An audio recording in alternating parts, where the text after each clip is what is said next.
ముఖ్యంగా మిరాఫ్లోర్స్ అధ్యక్ష భవనం సమీపంలో జరిగిన కాల్పులు, ఘర్షణలు ప్రజలను మరింత భయపెట్టాయి.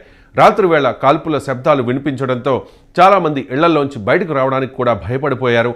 అధికారికంగా పరిస్థితి అదుపులోనే ఉందని అధికారులు చెబుతూ ఉన్నా నేల మీద వాస్తవం మాత్రం వేరేలా ఉంది. పాఠశాలలు మూతపడ్డాయి, దుకాణాలు అర్ధాంతరంగా క్లోజ్ అయ్యాయి, ప్రజలు నిత్యావసరాల కోసం నిల్వలు చేసుకోవడం మొదలుపెట్టారు. ఇది చూసినప్పుడు వెనుజులా మళ్ళీ ఒక దీర్ఘకాలిక అశాంతి దశలోకి అడుగు పెడుతోందన్న భావన బలపడుతోంది. మదురో గైర్హాజరీలో దేశానికి రాజ్యాంగ సంక్షోభం తలెత్తకుండా చూడాలని వెనుజులా సుప్రీంకోర్టు ప్రయత్నించింది. కోర్టు ఆదేశాల మేరకు ఉపాధ్యక్షురాలు డెల్సీ రోడ్రిగ్జ్ తాత్కాలిక అధ్యక్షురాలిగా ప్రమాణ స్వీకారం చేయడం జరిగింది. ఆమె మాటల్లో అమెరికాతో నేరుగా ఘర్షణ కాకుండా చర్చల ద్వారా పరిష్కారం కనుగొనాలన్న సంకేతాలు కనిపించాయి.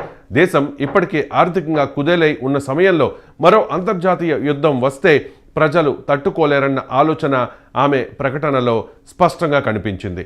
అయితే అమెరికా వైఖరి మాత్రం చాలా కఠినంగా ఉంది.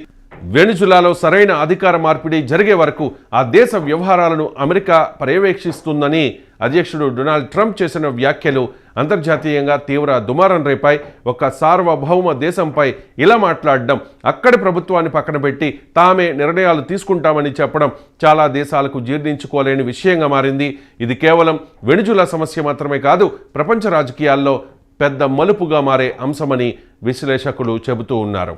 లాటిన్ అమెరికా దేశాలు ఈ పరిణామాలపై తీవ్రంగా స్పందించాయి. కొలంబియా అధ్యక్షుడు గుస్తావో పెట్రో చేసిన వ్యాఖ్యలు ఈ సంక్షోభానికి ఎంత భావోద్వేగపూరిత